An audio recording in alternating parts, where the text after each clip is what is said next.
ഇന്ന് തന്നെ ഡൗൺലോഡ് ചെയ്യൂ. കാണൂ നിങ്ങളുടെ ഫേവറേറ്റ് ഷോസ്.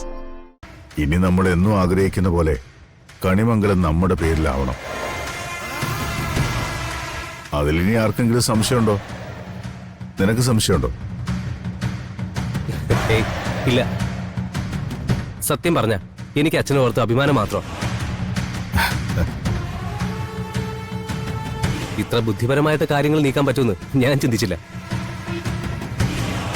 മുൻപിൽ ഒരു ഇത്തിരി പുല്ല് കാണിച്ച് കുതിരയെ നടത്തിക്കുന്ന കണ്ടിട്ടുണ്ടോ? എത്ര ദൂരം നടന്നാലും ആ കുതിര ക്ഷീണിക്കില്ല. അതങ്ങനെ നടന്നുകൊണ്ടേയിരിക്കും. കണിമംഗലത്തിന്റെ കാര്യത്തില് അതുപോലെ നടന്നവനാ ഞാൻ. ഇന്നുവരെ എന്റെ കാലോ മനസ്സോ ക്ഷീണിച്ചിട്ടില്ല.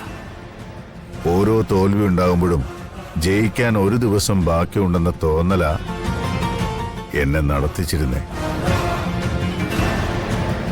കണിമംഗലം പരമേശ്വരന്റെ മക്കൾ വെറും ഓർമ്മയായ ശേഷം കണിമംഗലം ഇനി ചന്ദ്രശേഖരന്റെ പേരിൽ അറിയപ്പെടാൻ പോവുകയാണ്.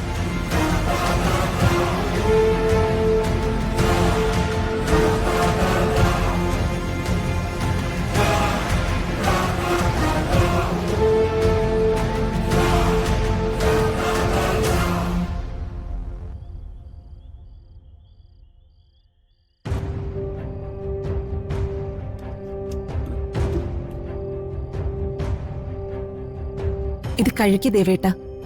വേണ്ടടോ, കുറച്ച് കഴിയട്ടെ. സമയാസമയത്ത് ഭക്ഷണം കഴിക്കണ്ടേ ദേവാ?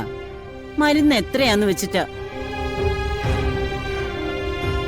മനസ്സിനെന്തോ വല്ലാത്തൊരു വിഷമം. ഇപ്പൊ വിഷമിക്കാൻ എന്താ ഉള്ളത്?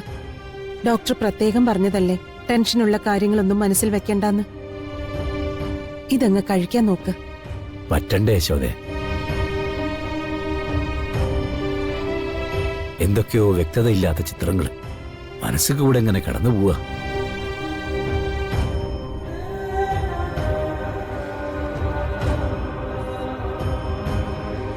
ആരോ വിളിക്കുന്ന പോലെയോ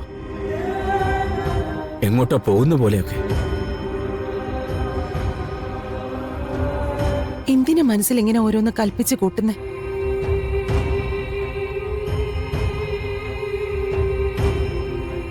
മോളെ, എന്താ നീ മാറി നിൽക്കുന്നേ?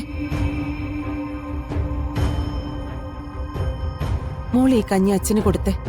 മോള് കൊടുത്ത അച്ഛൻ കുടിക്കും. അതല്ലേ നിങ്ങളുടെ പതിവ്.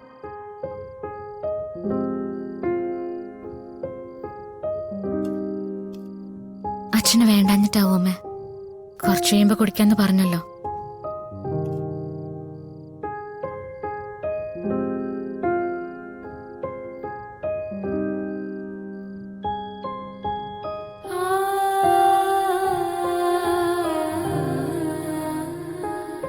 താനത് അവിടെ എടുത്ത് മൂടി വെക്കുക.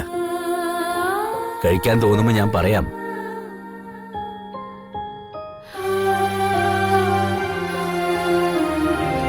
കഞ്ഞി കുടിക്കാൻ ബുദ്ധിമുട്ടാണെങ്കിലേ എന്താ വേണ്ടതെന്ന് നീ പറ, ഞാൻ ഉണ്ടാക്കിത്തരാം.